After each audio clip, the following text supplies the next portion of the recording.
Pour la première fois depuis la Seconde Guerre mondiale, l'extrême droite peut gouverner. Les Français qui nous regardent ont une très belle illustration de la situation catastrophique à laquelle nous sommes rendus. In the first round of France's legislative elections, the far-right Rassemblement National and its allies came out on top, with 33.1% of the vote. Behind them, the left-wing Nouveau Front Populaire alliance received 28% of the vote, followed by the president's coalition at 20.8%, and the right-wing Les Républicains in fourth place, with 6.6%. This is the first time under France's Fifth Republic that the far right has won in the first round of legislative elections. Les Français ont ainsi, dans un vote sans ambiguïté, témoigné de leur volonté de tourner la page après 7 ans de pouvoir méprisant et corrosif. Jordan Bardella, the RN party president, called for voters in the second round to give his party an absolute majority. Si les électeurs nous accordent une majorité absolue pour redresser le pays, j'entends être le Premier ministre de tous les Français, à l'écoute de chacune et de chacun.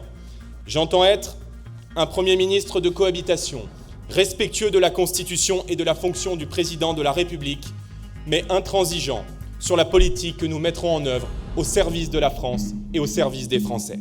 Meanwhile, the other two major blocs are determined to block the far right, calling voters to support the best-placed candidate to beat the RN in the runoff election on July 7th. The left-wing Nouveau Front Populaire, which, with 28% of the vote, managed to beat the 2022 legislative score of its predecessor, the NUPES Alliance, sent out a clear message. Nulle part, nous ne permettrons au RN de l'emporter, et c'est pourquoi, dans l'hypothèse où il serait arrivé en tête, tandis que nous ne serions qu'en 3e position, nous retirerons notre candidature.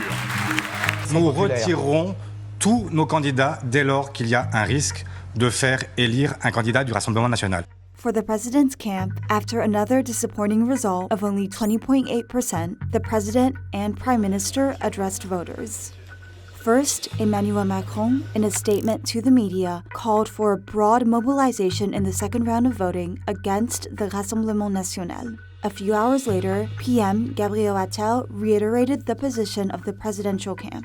Cela passera par le désistement de nos candidats, dont le maintien en 3e position aurait fait élire un député Rassemblement National face à un autre candidat qui défend comme nous les valeurs de la République. He also called for the creation of a Republican majority after the second round.